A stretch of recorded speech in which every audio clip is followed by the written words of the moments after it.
Scenarios for the resolution of the Gulf crisis. Predictive/conditional scenario. The blockade of energy transits through Hormuz can be absorbed by most importers, though with heavy but not catastrophic economic and financial damage, for 3 months, assuming a subsequent period of at least 4 months for a sufficient restoration of flows. This temporal division between unblocking and restoration is relevant because, at the end of the blockade, there may not be an immediate reduction of the financial, or speculative, or residual risk-based, multiplier on the cost of oil and derived products for importers. In summary, the not best but manageable case for most importing and exporting nations has been defined by a resolution scenario with a time horizon of 3 + 4 months, to which a temporary probability of 55% was assigned in early April 2026.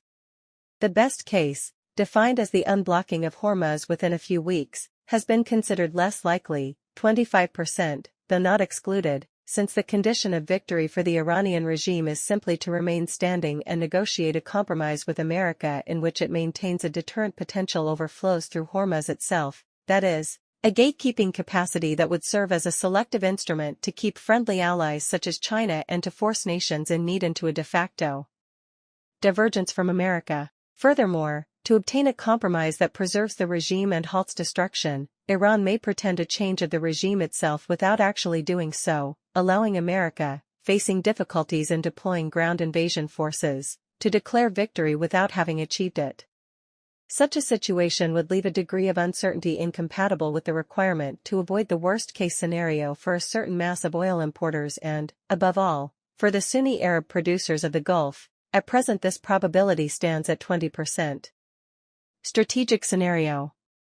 Reducing this uncertainty within the 3 + 4 month period would necessarily require the construction of a very large geopolitical mass converging on the mission of guaranteeing transits through Hormuz. That is, the deployment of military resources from NATO, the G7, and compatible nations not for offensive military actions against Iran, but for the security protection of naval traffic through Hormuz.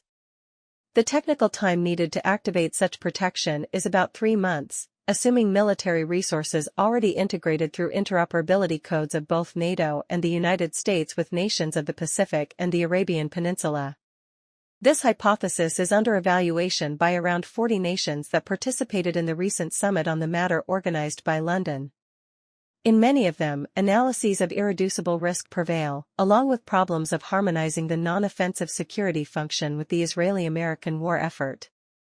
Therefore, either America obtains an Iranian surrender that minimizes the risk of a Hormuz security deployment by a coalition, or the probability of the worst case will rise, particularly for Arab exporters. In that case, the solution, already under study, especially by Saudi Arabia, is to accelerate the creation of new transit routes that bypass the Strait of Hormuz, an option that can be accelerated within roughly 18 months.